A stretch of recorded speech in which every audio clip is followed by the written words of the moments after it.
Nouvelle édition de Viva Événement. Bienvenue à vous tous et merci de rester avec nous jusqu'à la fin de ce journal. Voici tout de suite les titres. Fin de semaine décisive pour le pays. Les tractations gagnent en intensité en vue de la formation de gouvernement et à 3 jours de l'installation des nouveaux députés à l'Assemblée nationale. Les sites touristiques de la capitale classés zone rouge en matière d'insécurité, situation qui ne semble pas alarmer les autorités, contrairement à ce qui se passe à Nosibé. Les produits bio, pourquoi consommer ces produits et pourquoi coûtent-ils aussi cher? On en parle dans ce journal. Et dans les actualités internationales, toute la classe politique italienne a recommencé à défiler depuis ce matin chez le président Giorgio Napolitano pour des consultations préalables à la nomination de Matteo Renzi à la tête du pays. Et enfin, le journaliste américain John Steinmeier primé à la World Press Photo pour sa photo des migrants prise sur une plage de Djibouti en 2013.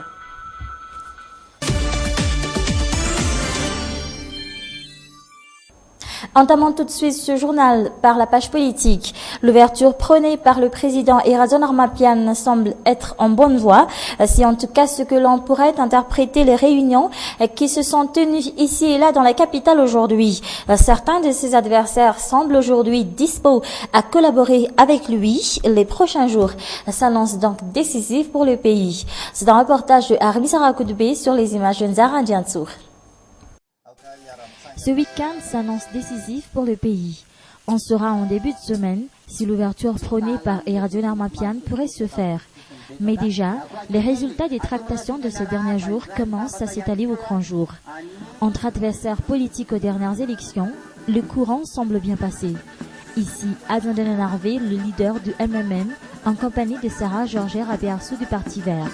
Et pas un seul politicien de ma part à cet événement du HVM. Les proches collaborateurs de Erazon Armapian affirment pourtant que le HVM n'écarte personne en parlant de la nomination du futur Premier ministre. Si la personne correspond à ses attentes et a le sens de la responsabilité, je ne vois pas de mal à cela. Mais s'il s'agit d'une personne qui n'a fait que détruire le pays et pense encore continuer, même le peuple pourrait ne pas l'accepter. Que veut le HVM en adoptant ce principe d'ouverture? Il y a 2 semaines, ses membres ont assisté à la commémoration du 7 février. La mouvance Ragalman, quant à elle, aurait cessé les discussions avec le président Erazon Armapian. Néanmoins, certains se disent prêts à le soutenir au Parlement, lui qui n'a pas un seul député élu.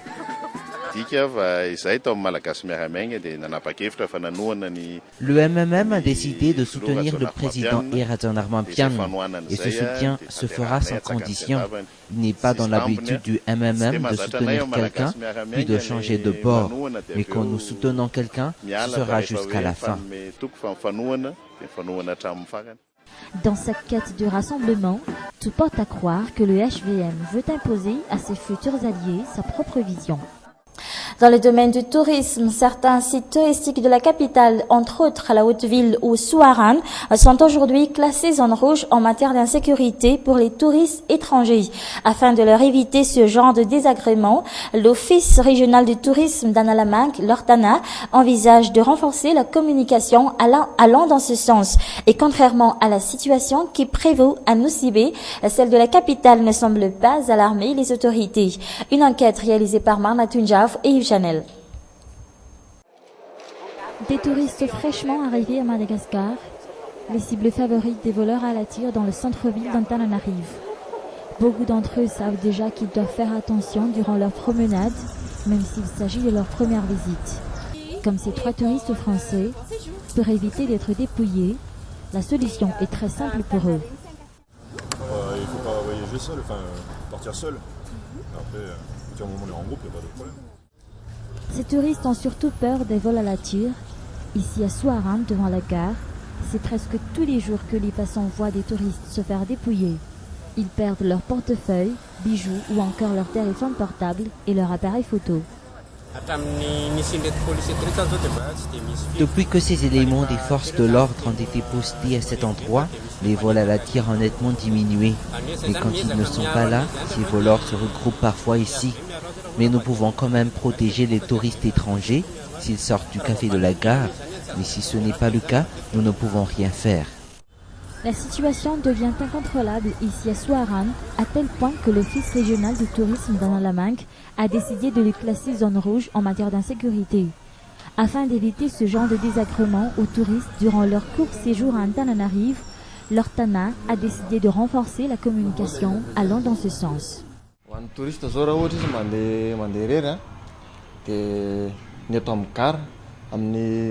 Si un touriste se promène seul, il devra faire attention aux voleurs à la tire s'il passe devant la gare Souarane.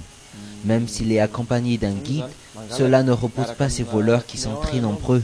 Ils doivent aussi faire attention quand ils sont sur la haute ville, surtout s'ils ne sont pas accompagnés d'un guide touristique.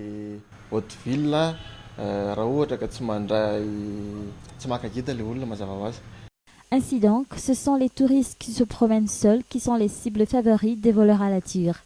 Et pourtant, jusqu'ici, la situation ne semble pas alarmer les autorités. L'Ortana se voit obligé de mettre les touristes devant leurs responsabilités. Nous incitons les touristes étrangers à ne pas porter sur eux ou à exhiber des objets de valeur comme les bijoux en or qui pourraient les attirer. Nous leur invitons explicitement à faire attention surtout dans la capitale pour éviter d'être dépouillés car nous savons tous que c'est le terrain de jeu favori des voleurs à la tire. Pour une ville comme Antananarivo qui a besoin de retenir les touristes plus longtemps sur son sol, l'insécurité risque fort de les faire fuir. Le secteur touristique mis à mal par la crise politique et qui attend maintenant d'être remis sur pied. Nous marquons cette année le 60e anniversaire de la relation diplomatique de Madagascar avec l'Inde. Aujourd'hui, la grande île compte près de 20 000 ressortissants indiens. La plupart sont surtout des commerçants. Anna Muriel et Yves Chanel.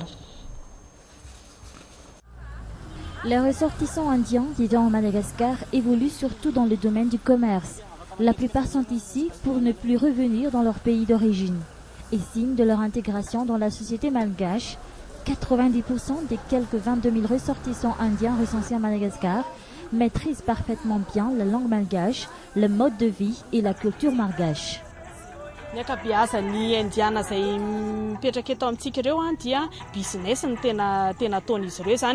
La majorité des ressortissants indiens qui vivent à Madagascar sont ici pour faire du business. Certains sont déjà devenus des vrais malgaches, mais de sang indien. La plupart parlent le malgache couramment, car ils sont aujourd'hui la 6e génération d'Indiens vivant à Madagascar. Tany amin'ny misy hoe 6 génération andry ny eto Madagasikara amin'izao fotoana izao ny ankamaroan'ireo indiana efa mipetraka eto amintsika ireo. En parlant de la coopération de la grande île avec ce pays, cela ne date pas d'hier. Fiara-miasa diplomatique zany dia nanomboka tamin'ny 450 tamin'ny fotoana io no nahatonga. Les relations diplomatiques entre Madagascar et Inde ont commencé en 1954. C'est cette année-là que le premier consul indien débarque à Madagascar, mais la coopération entre les deux pays date d'il y a 200 ans, car des ressortissants indiens sont arrivés à Madagascar bien avant cette date, et aujourd'hui, ils sont près de 22 000 à vivre avec nous. Pendant 2 jours, la cour de cet hôtel a accueilli cette exposition indienne. Une occasion pour les ressortissants indiens de Madagascar de faire connaître aux visiteurs la culture indienne, mais aussi et surtout les 30 ans de relations diplomatiques entre l'Inde et Madagascar. Fin de ce journal. Merci à vous de l'avoir suivi jusqu'à la fin. Je vous souhaite de passer un excellent week-end en notre compagnie. Au revoir.